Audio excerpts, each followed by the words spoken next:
qu'on vous parle d'un animal qui a occupé notre esprit pendant une bonne partie du voyage. Les caméléons.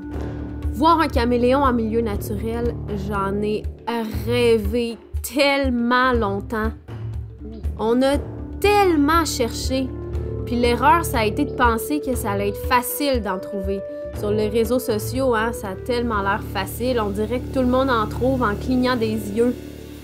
On a tellement eu chaud, on a tellement marché. On s'est fait piquer par des maringouins. On a passé des heures, des jours, des semaines à chercher des caméléons.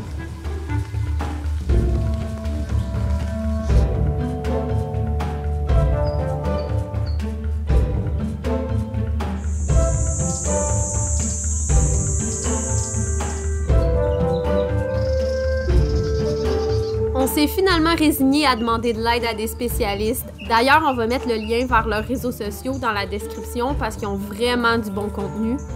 Et ils nous ont donné le truc pour trouver des caméléons.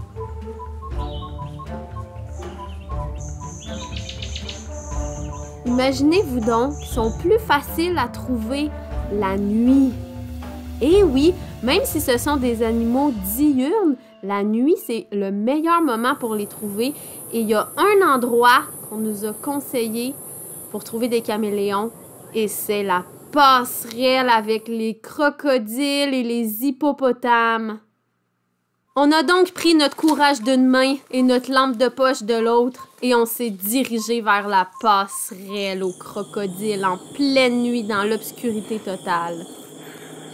Donc, faut scruter minutieusement dans les arbustes, les herbes, les buissons. Shrubs, bushes, vines.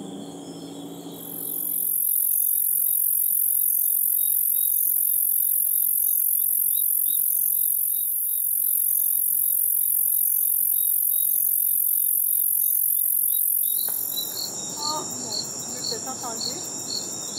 Ouais.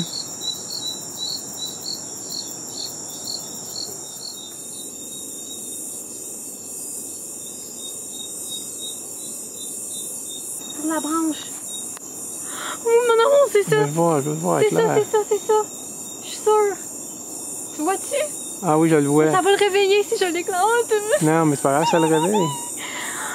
Oh mon amour. Il est là, il t'attend là. Oh, je peux aller le voir. Ouais, mais comment on fait pour monter là? Ben, là-dedans. Ok, vas-y.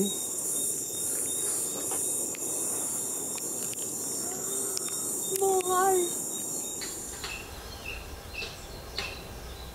Il existe plusieurs espèces de caméléons nains. Celui-ci, c'est le caméléon nain de Sotaro. C'est une espèce qu'on retrouve à un endroit au monde, puis c'est dans la région ici. Ce qui me fascine avec les caméléons nains, c'est que contrairement aux autres caméléons communs qui pondent des œufs, eux sont ovovivipares, donc ils donnent naissance à des petits déjà formés. C'est comme un peu un accouchement, là. C'est vraiment cool.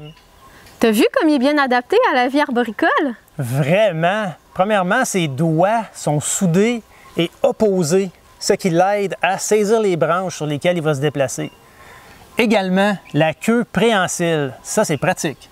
En fait, c'est comme une main supplémentaire pour s'agripper aux branches. Sans oublier sa coloration, hein? Il est la même couleur que son environnement, donc des couleurs de végétation. Il y a des caméléons qui sont plus verts, d'autres avec du jaune. Celui-là, il est la même couleur que l'écorce. C'est assez incroyable. Tout à fait. Les caméléons sont remarquables également par leurs yeux qui sont indépendants. Donc, ça les aide à cibler leurs proies, qui sont des insectes, des petits arthropodes, qui vont capturer avec leur langue, une longue langue préhensile. Pour boire, les caméléons vont simplement lécher la rosée ou les gouttes de pluie qui tombent sur la végétation dans l'habitat dans lequel il vit. Et c'est mission accomplie pour le caméléon. C'est vraiment beau.